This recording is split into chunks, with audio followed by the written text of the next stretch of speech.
we're through 3 rounds, Don. How do you see him? Well, I've got Trammell ahead, 2-1. It's close, very close, and but I do have him ahead. You know, the flashier techniques. He's landing cleanly. He's mixing it up, feet and hands. So Veronen's got to figure that he may be behind, so he may be maybe coming on with some more this Right. He should be getting more aggressive as the round. Oh, big right hand. You know, he's been stunned. Just it has not been followed up on. Alexander has been stunned. Richard just has not followed up.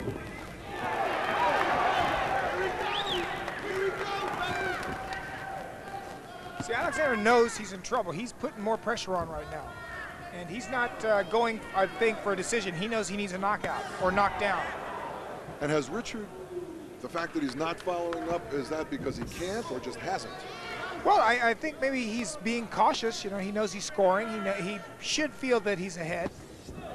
He seems to be a little quicker than Alexander, so maybe he knows he can score points. He doesn't have to knock him out.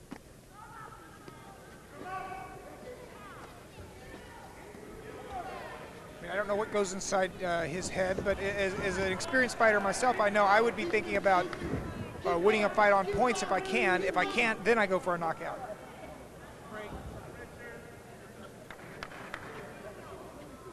That's really interesting, because I got to tell you, I would think that a fighter would want to get in, get it over with. Well, if possible, of course. When you get in a position to knock your opponent out, you're in the position to be knocked out yourself. That's the danger. Your knockout range is his knockout range. Sure.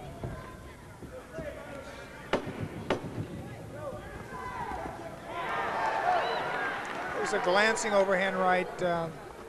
Didn't really have much effect. Here's the bell, and it's round 4.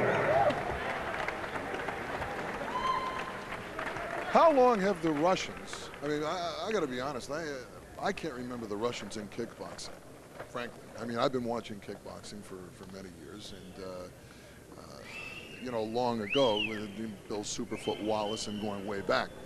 How long have the Russians been involved? Well, officially they've been kickboxing and openly since '85, but I understand they train, the boxers and martial artists trained kind of in an underground circuit before that. But officially since '85, you know, and they've come a long way in 10 years. You know, when you look at the Americans who started kickboxing in '74 compared to the Russians today, they've really come along nicely. Yeah. So you're saying it was an illegal thing then back prior to '85?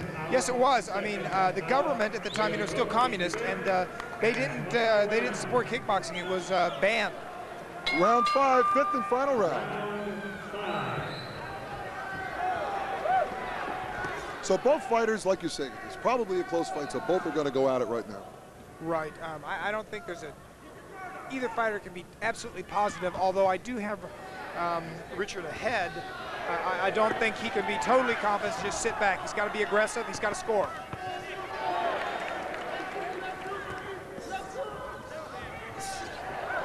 And he's doing just that. He's throwing everything but the kitchen sink. Yeah, piggybacking on what we were saying before, there's his array of punches, his array of kicks. He's coming in with everything in the book. Yeah, this is the new breed of fighter worldwide, not just in the States. They can punch, they can kick, they do the flashy techniques right down to the bread and butter moves. They can take a punch, they're in shape. I mean, they're very versatile all-around fighters nowadays. It's a new breed of fighter.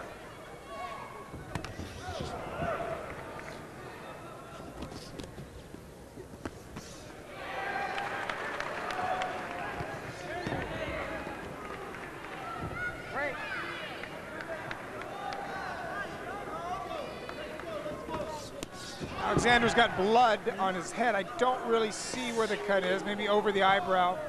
He seems tired. He's not throwing the kicks like he was. He's looks to me to be a defeated fighter. But Trammell still looks fresh. Right, looks great. He's throwing everything, as we said, but the kitchen sink, and I think maybe he's going to throw that in before the day's done.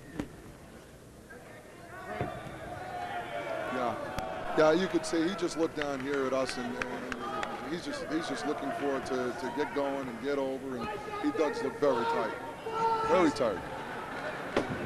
Alexander's got to feel that he's behind. He just doesn't have the energy to launch the attack that he needs to win this thing. Well, that was was a real good fight, just as you said. The welterweights, they're right in the middle of the line, so they're going to have the speed and they're going to have the power, and I think that was exemplified in this fight. Right.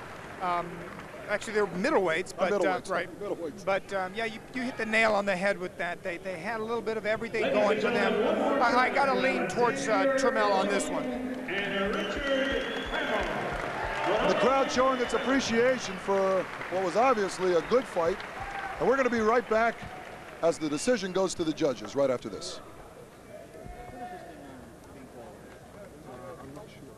Ladies and gentlemen, here is the decision of the three judges at ringside. Judge Paul Hearn scores it 50-45. Judge Diane McCauley scores it 50-45. Judge Rick Bailey scores it 49-46. All to the winner in the blue corner, Richard Trammell. You called that one, Don. Scoring-wise, going to the decision, and he came through just like you said. Yeah, I was surprised.